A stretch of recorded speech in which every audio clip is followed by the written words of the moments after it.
발전을 응원합니다. 우리 국어 5번째 시간입니다. 오늘은 1920년대 현대 시를 지난 시간에 이어서 살펴보도록 하겠습니다. 지난 시간에는 민요의 율격으로 민족의 정한을 표현했던 김소월 시인을 공부했다면 오늘은 새로운 민족 시인, 바로 이분입니다. 얼굴을 보고 바로 떠오르는 이름이 있을 텐데요. 그렇습니다. 만해 한용운 선생님이고요. 선생님 생물연도에 오타가 있어요. 1979년생이 아니시고요. 1879년생이십니다. 1944년에 입적을 하셨는데 입적하시는 그 순간까지 조국의 독립을 위해 싸우셨던 독립운동가이시자 그리고 짧은 머리를 통해서 알죠? 불도저에 걸었던 스님이시기도 합니다. 용운이라고 하는 이 이름은요 바로 법명이에요. 스님으로서의 이름을 법명이라고 하죠. 법정 스님, 해민 스님 하듯이요. 그럼 본명은 뭐냐? 한유천이라고 하는 속세의 이름이 있었어요. 만해라고 하는 호도 유명한데 법호라고 해서 또 다른 별칭이라고 생각하면 되겠습니다. 이름이 참 많으시죠? 이 한용운 선생님의 고향은요 충청남도 홍성입니다. 공주와 가까워요. 이 홍성군 결성면에서 태어나신 이 한용운 선생님은요 아버지가 홍성 가명의 하급 관리로 계셨어요. 그래서 엄청 넉넉한 형편은 아니었을 거라고 생각이 됩니다. 이 결성면에는 오히려 유력한 가문이 하나 있었는데 안동김씨 가문이에요. 이 집안도 독립운동에 투신을 해요. 청산리대첩의 영웅이었던 백야 김좌진 장군의 집입니다. 결성면에 가면은 이 한용운 선생님의 집과 백야 김좌진 선생님의 집이 모두 있거든요. 기회가 된다면 방문해 보는 것도 좋은 공부가 될 거라 생각이 듭니다. 한용운 선생님은 12살의 나이에 조혼을 했어요. 일찍 결혼을 했다는 뜻이죠.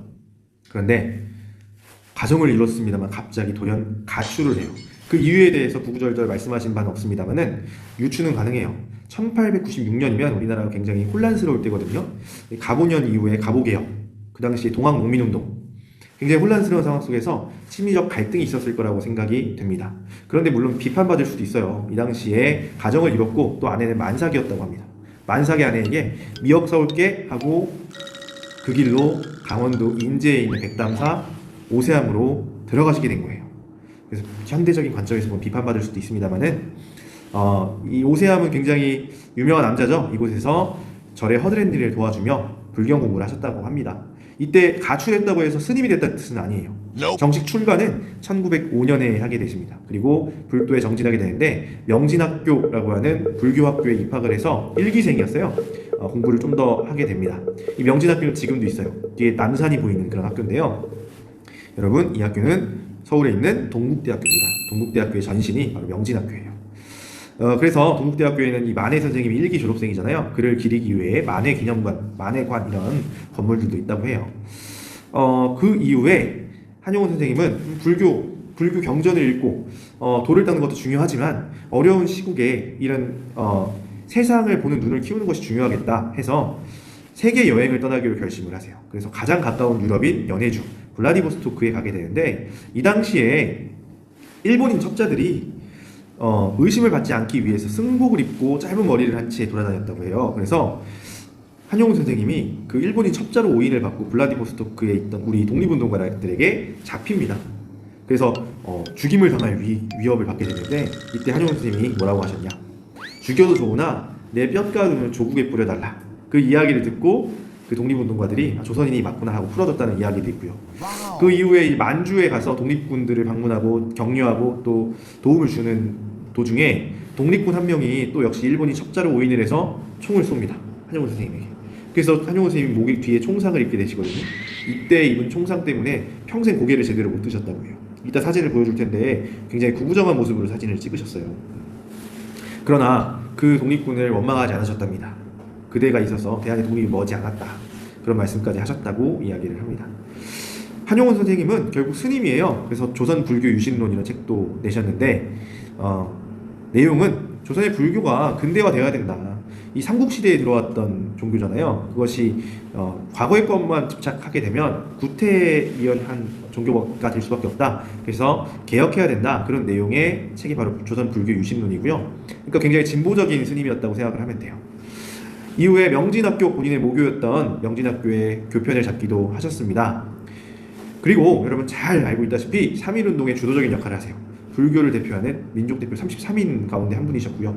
직접 그 탑골공원에서 김이독립선언서를 낭독하셨고 자진 체포되십니다. 이 태화관에서 보였던 민족대표 33인의 모습인데 주도적인 역할을 했던 한용운 선생님의 모습을 그려놓기도 했죠. 그리고 공약 3장이라고 김희독립 선언서에 붙인 거예요. 결연한 의지를 보여주기도 하셨던 분이고요. 이후에 서대문 형무소에서 3년 옥살이를 하게 되는데 이때 찍었던 사진입니다. 아까 말했다시피 고개가 좀 구부정한 모습이시죠. 이게 목에 총상을 입었었던 그 후유증 때문이라고 이야기를 합니다. 서대문 형무소에 한 번만 옥살이를 하셨던 건 아니고요. 이 사진은 1941년도에 또 한 번 수영되셨을 때 찍혔던 형무소 카드예요. 지금 선생님이 사용하고 있는 이 사진도 그 당시의 모습입니다. 44년에 돌아가셨으니까 말년의 모습이라고 생각해도 될 것 같습니다. 그리고 이 서대문 형무소에서 투옥 하시는 동안 변호를 거부하셨어요. 우리가 잘못한 게 뭐가 있냐? 변호 거부하셨고요. 사식 거부하셨고요. 포위호식 할 수 없다. 사식 거부하셨고 보석방도 거부하셨습니다. 그래서 3년을 꼬박 옥살이를 하셨고요.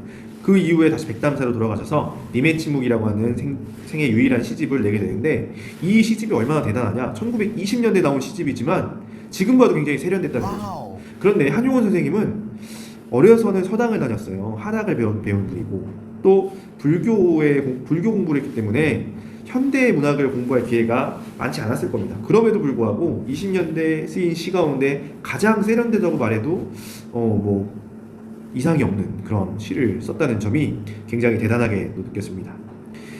이후에도 독립운동을 초판본의 모습이에요. 님의 침묵. 이후에도 끊임없이 독립운동에 참여하셔요. 신관회 좌우합작 단체죠. 사회주의 계열과 민족주의 계열이 독립이 먼저다라고 해서 뭉쳤던 단체입니다. 여기에도 한용운 선생님 참여하셨고요. 그리고 시무장이라고 하는 집을 짓고 여생을 보내시게 되는데 시무장이라는 집은 이 서울시 성북구에 있는 집이에요. 뜻이 잃어버린 나를 찾아가는 길, 구도자로서의 어떤 자세를 보여주는 그런 이름이고요. 시무장은 참고로 조선총독부를 등지고 있대요. 그곳을 바라보고 싶지 않다. 그래서 등지고 집을 지으셨다고 이야기합니다. 여생을 여기서 보내시면서 끊임없이 독립운동에 참여를 하셨고요. 지원하셨습니다. 그런데 재밌는 일화가 있어요. 한용운 선생님은 참고로 결혼을 2번 하셨습니다. 첫 번째 결혼은 12살에 된 조혼이고요. 두 번째 결혼은 승려가 된 이후에요. 아내가 있는 스님을 대처승이라고 하는데 이게 스님이 아내가 있다는 것은 특별한 경우잖아요. 그런데 한용운 스님이 이 당시에 조선 통감부에 대처승을 허용하라 라는 어떤 투서를 여러 차례 보내셨을 정도로 있어도 된다라고 생각하셨던 것 같아요.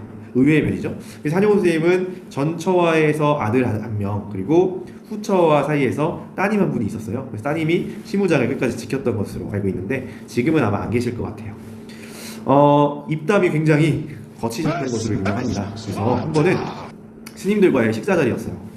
스님들이 다 독립운동했던 건 아닐 거 아니에요. 일제에 협력하는 스님들도 있었을 텐데 그 자리에서 이런 말씀을 했답니다. 똥보다 더러운 게 송장이다. 왜냐면 똥 옆에서 밥 먹을 수 있는데 송장, 시신이에요. 시신 옆에서 밥을 먹을 수가 없다. 그런데 송장보다 더 더러운 것이 무엇인지 아느냐? 바로 니놈들이다 라면서 자리를 박차고 일어났다는 일화도 있습니다. 어쨌든 한용운 선생 평생을 독립운동했던 분입니다. 일전에 선생님이 변절했던 문인들을 소개하면서 마음이 불편했는데 한용운 선생님 끝까지 저항정신을 가지고 계셨다는 점 여러분 꼭 알고 공부하면 좋겠습니다. 그러면 한용운 선생님의 시를 공부해 보도록 할 텐데요. 이제 선생님 화면을 끄도록 할게요. 오늘 공부할 작품은요, 한용운 선생님의 님의 침묵이고요. 불이국어 52쪽에 수록되어 있습니다. 학습 목표는 님의 침묵을 읽고요, 그 속에 담긴 상징적 의미를 찾아보는 겁니다. 관련 성취 기준은 다음과 같습니다. 그러면 상징적 의미에 대해서 이야기해야 되니까요, 상징의 개념을 알아야겠죠. 그런데 상징은요, 비유와 짝꿍이에요. 우리 비상출판사 있잖아요. 비유와 상징의 줄임말이지 않습니까? 비유와 상징은 짝꿍이고 두 개념을 잘 알아야 됩니다. 그래서 먼저 비유부터 이야기를 할게요. 불이국어 48쪽에 설명이 좀 있습니다. 비유란 어떤 대상을 설명해야 되는데 다른 대상에 견주어서 표현하는 거예요. 비유는 보통 어떤 경우에 사용하냐면 내가 익숙하지 않은 어떤 대상을 설명할 때 다른 사람에게 익숙한 것을 끌어다가 견주어서 표현하면 상대방이 이해하기 쉽거든요. 그래서 사용하는 표현이 비유인데 시에서는 굉장히 많이 쓰이고 있죠. 그래서 어떤 대상, 이걸 뭐라고 하냐면 내가 표현하고자 하는 원래 대상이죠. 그것을 우리는 원관념이라고 불러요. 그럼 다른 대상, 내가 원관념을 표현하기 위해서 끌어들이는 보조적인 대상이죠. 그것을 보조관념이라고 불러요. 그럼 원관념과 보조관념은 사실 좀 닮아 있어야 비유하기가 좋을 거 아니에요. 그래서 비유에서는 원관념과 보조관념 사이에 유사성이 담보가 되어야 됩니다. 이것이 꼭 필요하다는 얘기예요. 비유의 종류를 살펴볼 건데요. 크게 5가지를 알아두면 좋습니다. 직유부터 대유까지. 먼저 직유법은요, 가장 기본적인 비유인데요. 일상 언어에서도 많이 사용하는 비유법이에요. 원관념과 보조관념을 직접적인 연결어로 연결한 비유예요. 같이처럼 이런 말이죠. 자, 그래서 예를 들어보자면 가르마 같은 논길에서 가르마는 뭘까요? 내가 원래 표현하고자 하는 걸까요? 그렇지 않죠. 내가 원래 표현하고자 하는 것은 논길인데 가르마는 그것을 보조하기 위한 보조관념이 되는 거예요. 그렇다면 논길은 원관념이 되는 거죠. 자, 이 보조관념과 원관념을 이어주기 위해서 같은이 쓰였는데 이것은 연결어가 되는 거죠. 자, 이런 말들은 일상생활에서 많이 쓰입니다. 사과 같은 내 얼굴, 그렇죠? 연결어를 사용하는 점, 직유법입니다. 직유의 직이라는 것이 직접 사용되었다, 뭐 그런 의미로 받아들이는 것도 좋습니다. 은유는 좀 달라요. 은유는 원관념과 보조관념을 비유하는데 매개가 없습니다. 이런 연결어가 없는 거죠. 연결어 없이 은근히, 그래서 은유라고 말하는 거예요. 은근히 견주는 비유를 은유라고 이야기를 하는데, 예를 들어자면 내 마음은 호수요. 내가 표현하고자 하는 원관념은 뭡니까? 마음이죠. 그것을 호수라고 하는 보조관념을 통해서 설명하는데 연결어가 없다는 거죠. 이것은 다분히 시적인 표현입니다. 실제 일상 언어에서는 잘 사용하지 않고요. 일상 언어에서는 직유법을 많이 사용하죠. 자, 그 다음 화류 보겠습니다. 화류는 조금 더 발전된 개념인데 무생물을 생물에 빗대는 거예요. 살아있지 않은 것을 살아있는 것에 빗댄다는 거죠. 자, 예를 들어서 어둠은 새를 낳고, 자, 어둠은 살아있는 거예요? 아니죠. 그런데 무언가를 낳는다는 것은 살아있는 것만 할 수 있는 거거든요. 즉 무생물이 생물이 할 수 있는 일을 하는 것, 지금 하고 있다라고 표현한 것은 화류법을 사용한 겁니다. 어둠은 무생물이고 낳는 행위는 생물이 할 수 있고. 그렇다면 여기서 원관념 보조관념을 따져봅시다. 비유라고 하는 것은 원관념 보조관념이 있어야 되니까요. 자, 어둠은 뭐가 될까요? 그렇지, 원관념이 되는 거예요. 그러면 낳는다는 것은 보조관념이 되는 것이겠죠. 자, 화류법 설명됐을 것 같습니다. 의인법도 시에서 많이 사용되는 건데 화류와 비슷해요. 그러나 조금 다릅니다. 사람이 아닌 사물이나 관념을 사람처럼 나타내는 것을 우리가 의인법이라고 하죠. 그렇다면 의인법은 일부 화류법도 될 수도 있어요. 예를 들어서 사물을 사람처럼 나타내면 사물은 살아있는 게 아니잖아요. 무생물이기 때문에 사람은 생명체고요. 그래서 화류를 볼 수 있습니다만은 어쨌든 의인법이라고 부른다라는 겁니다. 모든 의인법이 다 화류가 되는 것도 아니에요. 왜냐하면 생물을, 그러니까 예를 들어 보겠습니다. 플라타너스 너의 머리는 해서 플라타너스는 인간은 아니에요. 비인간이지만 생물을 맞잖아요. 그래서 화류법으로 볼 수는 없죠. 그죠? 그런 개념도 여러분 알아두면 좋겠습니다. 비인간을 너는 여러분 인칭 대명사라고 하거든요. 사람을 지칭할 때 사용하는 대명사라는 뜻이에요. 즉 비인간을 인간으로 지금 빗대고 있지 않습니까? 자, 원관념은 뭐예요? 플라타너스라고 하는 비인간이죠. 이것을 인간이라고 하는 보조관념에 비유하고 있는 의인법입니다. 우리 시에서 빈번하게 사용되는 비유법이죠. 자, 그 다음 대유입니다. 대유의 대자는 대신한다는 뜻인데 뭘 대신하느냐? 보조관념이 원관념을 대신해버린다는 거예요. 그래서 원관념이 보이지 않아. 보이지 않습니다. 그걸 우리가 대유법이라고 부릅니다. 대유법은 크게 두 가지가 있어요. 이 둘을 구분하는 것을 굳이 할 필요는 없긴 한데요. 그래도 설명하도록 하겠습니다. 제유법과 환유법이에요. 그래서 제유법은 뭐냐면요, 부분으로 전체를 나타내는 거예요. 이 제자가 전체라는 뜻이거든요. 모두 제자를 써요. 그래서 부분으로 전체를 나타내는 비유인데 예를 보겠습니다. 사람은 빵만으로는 살 수 없다 했을 때, 그렇지, 밥도 먹어야 되고 뭐 국도 먹어야 되고 그런 의미가 아니라 사람은 음식만으로는 살 수 없다. 그 음식이라고 전체 가운데 빵이라고 하는 부분으로 표현하는 거예요. 사람은 음식 말고도 다른 사람과 사랑을 해야 되고 공부도 해야 되고, 그렇죠? 여러 가지를 취미생활도 해야 되고요. 그러면서 살아야 되는 존재다. 그런 의미로 사용되는 문장이지 않습니까? 어쨌든 빵이라고 하는 부분이 음식이라고 하는 말 전체를 대신하고 있습니다. 그렇죠? 이것을 우리는 제유법이라고 해요. 환유법은요, 표현하려는 대상과 관련된 다른 사물이나 속성을 대신 들어서 그 대상을 나타내는 비유. 말이 길어서 어려운데요, 이런 겁니다. 그는 금배지를 달았다. 진짜 배지를 달았다. 그런 의미보다는 이거 어떤 뜻이에요? 그렇습니다. 국회의원이 되었다, 이런 의미로 쓰입니다. 즉 금배지라고 하는 것은 국회의원의 부분이라고 볼 수는 없어요. 하지만 비슷한 속성을 갖고 있죠. 그죠? 금배지 하면 뭔가 고위 직책을 갖고 있는 사람들이 쓸 것 같은. 그래서 그런 속성을 가진 대상을 들어서 국회의원이라고 하는 의미를 더해주는 겁니다. 이런 것을 환유법. 보조관념이 금배지겠죠? 원관념은 국회의원이고요. 이 보조관념이 국회의원이라는 말 아예 대신하고 있어요. 그래서 대유법이라고 부릅니다. 이렇게 5가지 비유법에 대해서 알아봤습니다. 그러면 이 5가지 비유법과 이제 알아봐야 될 게 뭐냐면 상징이죠. 자, 상징은요, 비유와 어떤 점이 다르냐면요, 이 한 가지 알아두십시오. 보조관념이 원관념을 아예 대신하는 거예요. 선생님, 아까 대유법이라는 것이 그거 아니었어요? 말할 수 있는데 조금 다른 점이 있어요. 대유법이라고 하는 것은 어쨌든 비유기 때문에 원관념과 보조관념이 1대1에 대응을 해야 돼요. 아까 금배지 하면 국회의원이었죠. 그렇죠? 빵 하면 음식이었지 않습니까? 그런데 여기서는 보조관념과 원관념이 1대 다에 대응을 해요. 즉 보조관념 하나를 제시하지만 원관념이 여러 가지가 떠오를 수 있다는 거죠. 사실 시에서는 그래서 상징을 많이 사용합니다. 시의 다양한 해석을 위한 거예요. 시의 의미를 풍부하게 하기 위한 장치가 바로 상징이라는 점 여러분 알아두면 좋겠습니다. 그럼 상징에 대해서 좀 더 자세히 알아볼게요. 3가지의 상징이 있습니다. 첫 번째, 관습적 상징인데요. 관습적 상징은 뭐냐면 말 그대로 관습이에요. 동일한 문화에서 형성된 풍습이나 제도 속에서 보편성을 띠는 거죠. 특정 문화에서만 사용되는 상징이라고 생각하면 됩니다. 예를 들어서 까마귀 하면 지금 우리나라에서 뭐예요?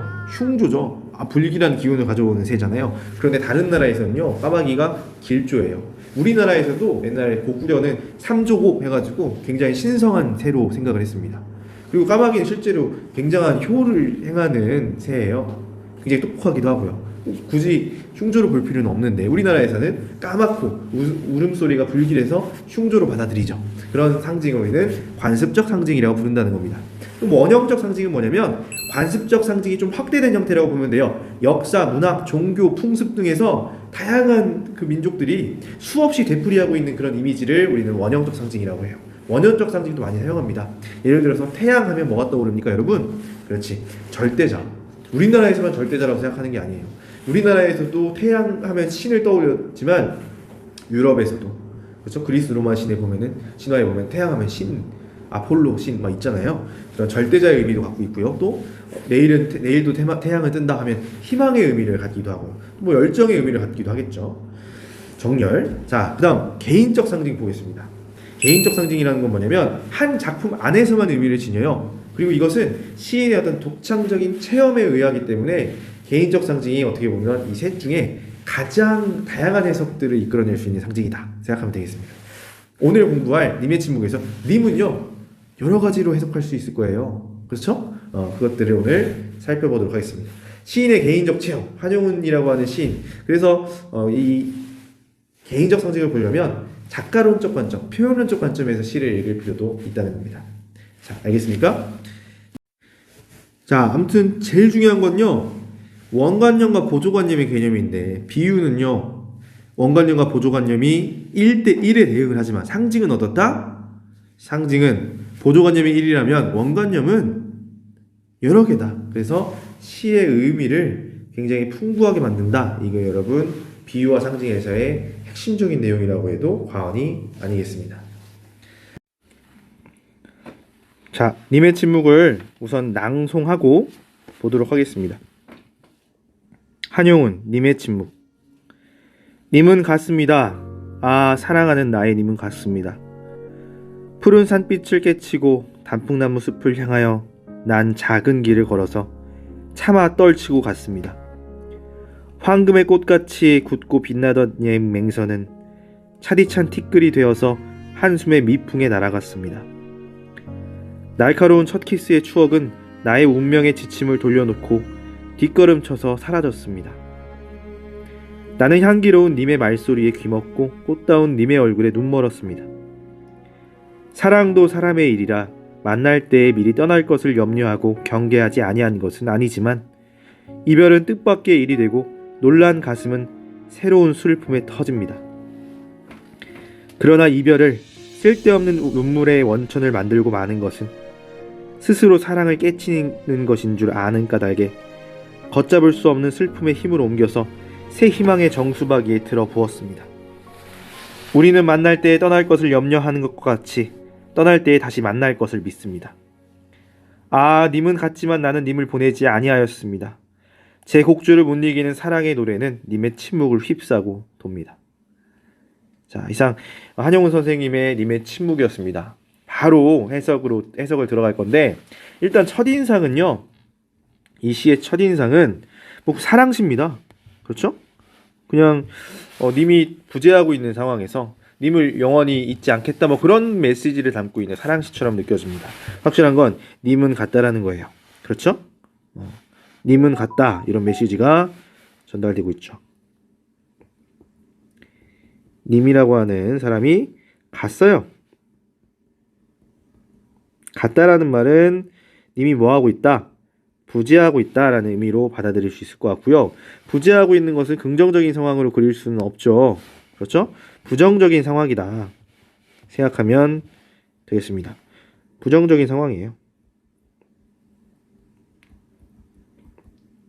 우리가 시의 상황이 굉장히 중요하거든요. 시적 상황에서 시적 화자가 어떠한 태도를 보이느냐, 이것을 파악하는 것이 시의 주제와 내용을 파악하는 데 굉장히 도움이 됩니다. 자, 시의 제목이 님의 침묵이었잖아요. 그러니까 님이 가버린 이 상황을 침묵으로 받아들이고 있다라고도 볼 수 있겠네요. 자, 아무튼 사랑하는 나의 님은 갔습니다. 자, 어딜 갔냐면요, 푸른 산빛을 깨치고, 자, 푸른 산빛을 깨치고요, 단풍나무 숲을 향하여 난 작은 길을 걸어서 갔대요. 단풍나무가 나오고요, 반대로 뭐도 나오냐면 푸른 산빛도 나오네요. 자,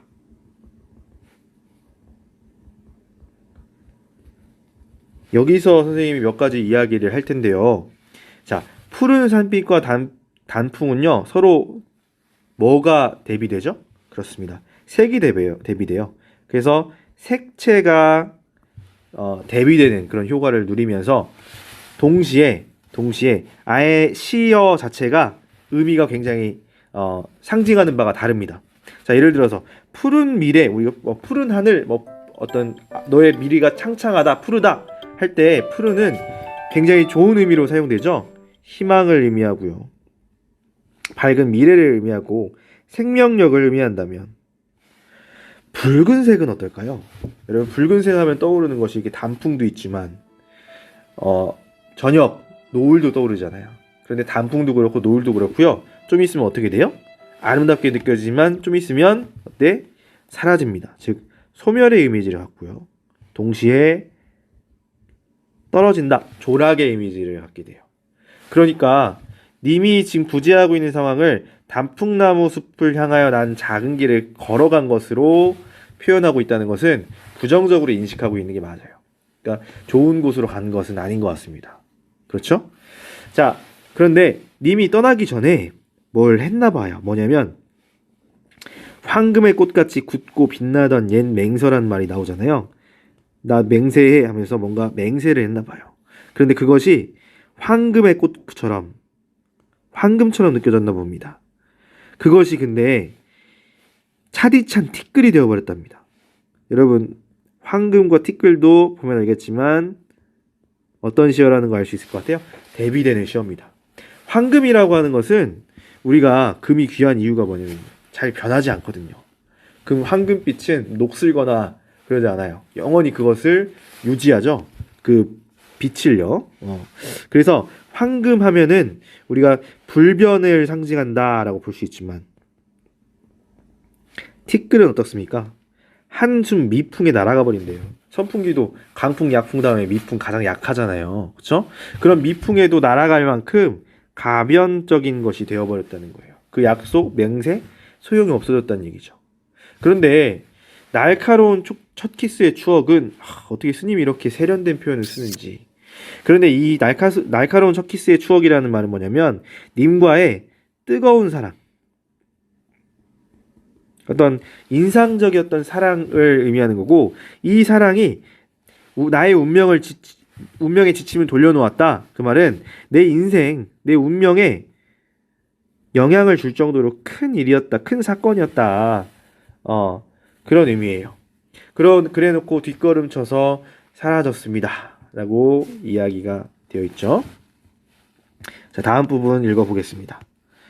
자, 나는 향기로운 님의 말소리에 귀먹고 꽃다운 님의 얼굴에 눈 멀었습니다. 라는 시어가 나오는데, 자, 재밌습니다. 님의 말소리가 어떻대요?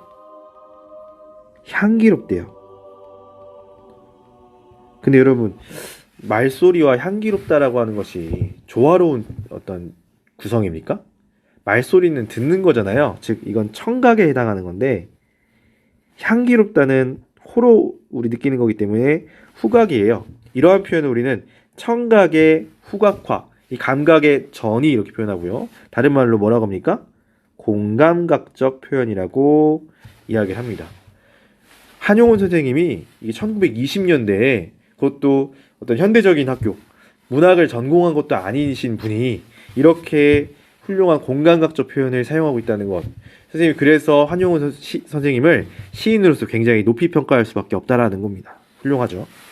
자, 아무튼 향기로운 님의 말소리에 귀를 먹었고요. 꽃다운 님의 얼굴에 눈이 멀어버렸습니다. 여기서 또 이야기를 할 수 있는 표현법이 뭐가 있냐면요. 향기로운 말소리에 귀 먹었고요. 꽃다운 님의 얼굴에 눈이 멀었어요. 그래서 문장 구조가 비슷하다는 거죠. 이 비슷한 문장 구조를 반복하는 것을 우리는 뭐라고 하느냐? 대구법이라고 부릅니다. 대구법이라고 불러요. 여러분, 대구법이 아니라 대구법입니다. 대구는 우리 지명이나 어류 종류 대구 있잖아요. 거기서 대구라고 하고, 대구법에서는 우리가 사이소리 현상에 의해서 꾸라고 발음을 해줘야 됩니다. 자, 어쨌든 대구법이라고 해요. 자, 그 다음 보겠습니다. 사랑도 사람의 일이다. 그래서 만날 때 미리 떠날 것을 염려하고 경계하지 아니한 것은 아니지만, 자, 여기서 이 시의 불교적 색채가 드러납니다. 무슨 말이냐면, 만날 때 떠날 것을 염려한다. 이걸 뭐라고 하냐면요. 모였을 때, 만났을 때라는 뜻이고요. 자는 사람들 이런 뜻이겠고요. 정 반드시 이별한다 이거. 만난 사람들이 있으면 반드시 이별도 있다 이런 의미로 받아들이는 겁니다. 실제로 우리가 연애를 할 때도요. 이 사람과 당연히 뭐 영원하기를 바라지만 한켠에서는 사랑은 항상 영원할 수는 없기 때문에 뭐 헤어질 수도 있겠지라는 생각은 하잖아요. 그런데 이별은 늘 뜻밖의 일이 됩니다. 그래서 이 놀란 가슴은 나에게 슬픔을 가져다 준다는 거죠. 시적 화자. 지금 어떤 상황입니까? 말하지 않아도 굉장히 슬픔에 빠져 있겠죠. 그렇죠? 자, 그런데 이 부분이 중요합니다. 여러분 여기에 별표를 저도 줬습니다. 그러나 라는 말이 나와요. 이 한용운 선생님의 님의 침묵에 그러나 이후 부분이 제시가 되어 있지 않다면 이 시는 그렇게 유명해지지 않았을 겁니다. 그러나 시에서 여러분 그러나 하지만 이런 역접의 표현, 내용의 전환을 가져오는 표현이 나온다면 주목해야 됩니다. 거기서 시적 화자가 진짜 하고 싶은 말을 하는 거거든요. 그러나 여기서 시상에 뭐가 일어납니까? 전환이 일어나는 거예요. 시상의 전환이란 시의 내용의 전환이 일어난다는 거예요. 자, 이별을 쓸데없는 눈물의 원천을 만들고 마는 것은 스스로 사랑을 깨치는 것인 줄 아는 까닭에, 쉽게 얘기하면 눈물은 내가 사랑했던 사람 그리고 나의 어떤 아름다웠던 사랑을 오히려 해치는 것이라고 생각을 한다는 거죠. 그래서 걷잡을 수 없는 슬픔이, 걷잡을 수 없다는 건 내 슬픔의 힘이 어떻다? 굉장히 거대하다는 거예요. 나 지금 슬픔이 엄청 커요. 그죠? 굉장히 대슬픔이라고 쓸게요. 이것을 그러나 시상이 지금 전환됐어요. 내용을 좀 전환한다는 거예요. 이 슬픔을 그러나 뭐로 바꾸겠다는 거예요? 새 희망의 정수박이에 들어부었습니다 라고 해요. 내 슬픔이 그럼 크면 클수록 그 슬픔의 힘을 옮기는 거기 때문에 희망도 어떨까요? 크겠죠. 큰 희망으로 전환했습니다. 이런 의미로 받아들일 수 있다는 겁니다. 이해됐습니까? 자, 그 다음 마지막 부분 보겠습니다. 우리는 만날 때 떠날 것을 염려하는 것 뭐라고 했습니까? 회자정리라고 했죠.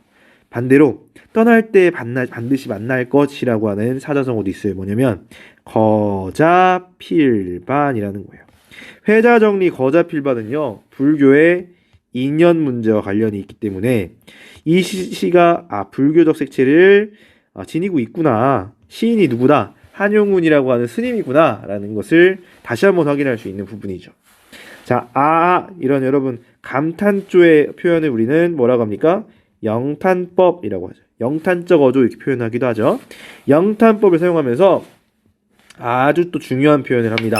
님은 갔지만 나는 님을 보내지 아니하였습니다. 이거 말이 돼요? 님이 갔는데 내가 님을 안 보내는 게 말이 되나? 불가능하죠. 그죠? 앞뒤가 안 맞지? 이런 표현을 우리는 모순형용이라고 해요. 말이 안 된다. 모순어법이라고도 하고요. 그래서 이 모순형용 다른 말로 뭐라고 하냐면, 그러니까 모순형용보다 좀 큰 개념이라고 생각하면 되는데 역설이라고 해요. 역설을 통해서 시적화자가 하고 싶어하는 말이 뭔지 확인해 보겠습니다. 님은 갔대요. 이것은 사실이야, 팩트야. 그죠? 님이 부재하고 있어. 이것이 팩트라면 나는 님을 보내지 아니하였습니다. 이것은 그런 사실의 나의 태도예요. 님을 보내지 아니하였다는 것은 내가 아직 뭘 갖고 있다?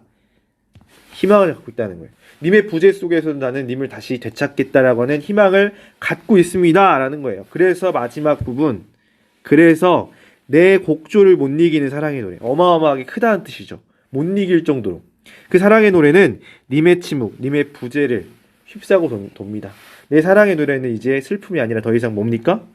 희망이죠. 그렇죠? 희망의 노래가 님의 어떤 부재를 휩싸고 돈다라고 해석을 할 수 있겠습니다. 자, 그러면 우리 지금 님의 침묵을 공부하면서 선생님이 알아둬야 될 학습 목표를 뭐라고 했습니까? 상징에 대해서 공부해 보자고 했죠. 다양한 시어들이 나옵니다만은 오늘은 님이 상징하는 바에 대해서만 이야기를 해보겠습니다. 자, 첫 번째, 우리 이 시 자체만 보자고요. 그럼 이 시 자체만 보면 이거 무슨 시예요? 연애시지 뭐. 연애시라면 님은 뭐예요? 그냥 내가 사랑하는 사람이에요. 그 이상 해석하기가 어렵죠. 자, 그런데 시는, 문학작품은 맥락을 고려해서 읽어야 된다고 했습니다. 그쵸? 자, 이 작품이 한용운이라고 하는 스님이 쓴 작품, 스님이 쓴 작품이라고 생각한다면 님은 뭐로 해석할 수 있을까요? 그렇죠. 내가 구해야 되는 진리, 그리고 내가 모시는 신, 절대자로 해석할 수도 있다라는 겁니다. 이 두 가지. 그리고 세 번째, 시대적인 상황 속에서 한용운 선생님은 승려이자 동시에 독립운동가였죠. 그렇다면 독립운동가였음을 고려한다면 님은 뭘 의미할 수 있을까요? 지금 님이 부재하고 있는 상황은 뭘까요? 그렇습니다. 빼앗긴 나라, 빼앗긴 우리 조국을 의미할 수 있다는 거죠. 이렇게 다양하게 해석이 될 수 있다는 거예요. 님이라고 하는 하나의 보조관념을 제시했습니다만, 그렇죠? 상황에 따라서 이렇게 다양하게 해석될 수 있다는 점. 그리고 이것은 모두 시적 화자가 아니고 시인 개인의 체험에 의한 어떤 상징적인 의미이기 때문에 개인적 상징이라고도 부를 수 있는 것들입니다. 자, 이렇게 해서 우리 한용운의 님의 침묵을 통해서 상징에 대해서 공부를 했고요. 또 시를 맛있게 또 재밌게 해석을 해보았습니다. 그러면 이어서 기출로 점검하는 형성평가를 보도록 할 건데요. A는요, 어디냐면 제 곡조를 못 이기는 사랑의 노래는 님의 침묵을 휩싸고 돕니다. 그 부분이에요. 참고로 보고 풀어보겠습니다. 보기를 바탕으로 해서 A를 이해한 내용으로 가장 적절한 것을 골라보세요. 자, 님의 침묵에서는 에서 노래와 침묵은 화자와 님의 관계를 이해하는 데 핵심이 되는 시어래요. 그렇죠? 화자와 님의 관계를 이해하게 해준답니다. 한용운은 시 반비례에서 당신이 노래를 부르지 아니하는 때에 당신의 노랫가락은 역력히 들립니다. 그려. 이것도 역설적인 표현이네요. 당신의 소리는 침묵이에요 라고 했다.